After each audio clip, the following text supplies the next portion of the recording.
Hello guys, welcome to my YouTube channel. ఇప్పుడే నేను darling movie, అదేనండి మన ప్రియదర్శి గారు, నభా నటేష్ గారు నటించిన డార్లింగ్ మూవీ చూసి రావడం అయితే జరిగింది. నాకైతే సినిమా అయితే ఓకే మూవీగా అనిపించింది. ఎందుకు అలా అనిపించిందని మనం ఇన్ డెప్త్ రివ్యూలో తెలుసుకుందాం. ఇంకా ఈ సినిమా ప్లాట్ విషయం వచ్చేస్తే, చిన్నప్పటి నుంచి మన హీరో కలలుకంటూ ఉంటాడు. బాగా చదువుకొని జాబ్ చేస్తే ఒక మంచి భార్య వస్తుందని కలలు కంటూ ఉంటాడు. అలాగే తన భార్యని పెళ్లి చేసుకున్నాక ప్యారిస్ తీసుకెళ్ళాలని తను అనుకుంటాడు. కానీ ఇలా జరిగే సమయంలో తను పెళ్ళి అనేది ఫిక్స్ అవుతుంది. పెళ్ళి అనేది ఫిక్స్ అయినప్పుడు నందిని అనే ఒక అమ్మాయిని పెళ్లి చేసుకోవడానికి పెళ్ళ పీటలు ఎక్కుతాడు. కానీ తను అదే సమయంలో వేరే వాళ్ళు ప్రేమించిన వాటు వెళ్ళిపోతుంది. అలా జరిగిన సమయంలో ప్రియదర్శి తనతో డిప్రెస్లోకి వెళ్ళిపోతాడు. అలా జరగడంతో ఇలా డిప్రెస్కి వెళ్ళిపోయిన తను ఒకనొక టైంలో చనిపోవాలనుకుంటాడు. ఆ టైంలో మన హీరోయిన్ అనేది పరిచయం అవుతుంది. ఆ పరిచయం అయిన ఒక గంటలోనే తను పెళ్లి చేసుకుని వచ్చేస్తాడు. ఆ తర్వాత తన జీవితం ఎలా మారింది, తనకున్న సమస్య తనకి ఎలా తెలిసింది, ఆ సమస్యతో తను పడిన కష్టాలు ఏంటి అనేది మనం ఇంకా మిగతాదంతా సినిమాలోనే చూడాలి.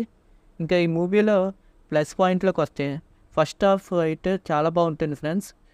ఫస్ట్ నుంచి ఇంటర్వెల్ వరకు చాలా కామెడీ ఎంటర్టైనింగ్గా ఉంటుంది. చాలా కామెడీ సీన్స్ అనేది మనకి వర్కౌట్ అవుద్ది. అలాగే సెకండ్ హాఫ్లో వచ్చేసి మనకి రఘుబాబు గారు సెంటిమెంట్ సీన్ అనేది ఒకటి ఉంటుంది. అదైతే చాలా బాగుంటుంది. అలాగే ఈ సినిమాలో చాలా క్యామియో రోల్స్ కూడా ఉన్నాయి. అదేంటంటే మన సుహాస్ గారు కానీ, బ్రహ్మానందం గారు కానీ, రఘుబాబు గారు కానీ, నెక్స్ట్ వచ్చేసి మురళీధర్ గారు కానీ, ఇంకా మన నిహారిక గారు కానీ, చాలామంది క్యామియోస్ ఉన్నాయి. అవి వాళ్ళు ఉన్న సమయాల్లో చాలా బాగుంటాయి. వాళ్ళు ఉన్న సమయంలో వాళ్ళ పర్ఫార్మెన్స్ చాలా బాగుంటాయి. అలాగే ఇంకా మనం ప్రియదర్శి గారు, అలాగే హీరోయిన్ నభా నటేష్ గారు, వీళ్ళ పాత్రలు వీళ్ళు చాలా బాగా చేశారు. మెయిన్గా చెప్పాలంటే నభా నటేష్ గారు ఇప్పటిదాకా తను చేసిన కెరియర్లో ఇది ఒక బెస్ట్ అనుకోవాలి. ఎందుకంటే ఇన్ని షేడ్స్ ఉన్న క్యారెక్టర్ తను ఎప్పుడు చేయలేదు. ఇప్పటిదాకా చేసిన తన కెరియర్లో ఏ సినిమాలోనూ చేయలేదు. ఈ సినిమాలో తనకి అవకాశం వచ్చింది.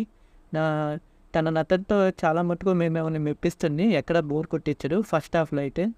సెకండ్ హాఫ్లో అయితే మనకి మెయిన్గా ఏంటంటే సెకండ్ హాఫ్ అనేది అంత సాలిడ్గా రాసుకోలేదు. మనం ఎప్పుడైనా సరే ఫస్ట్ హాఫ్ చూసుకున్నాక మనం సెకండ్ హాఫ్ ఇంకా బాగా ఉంటుందని అనుకుంటాం. కానీ ఈ సినిమాలో అదే మైనస్ అయింది. అసలు సెకండ్ హాఫ్ అనేది సాలిడ్గా రాసుకోలేదు.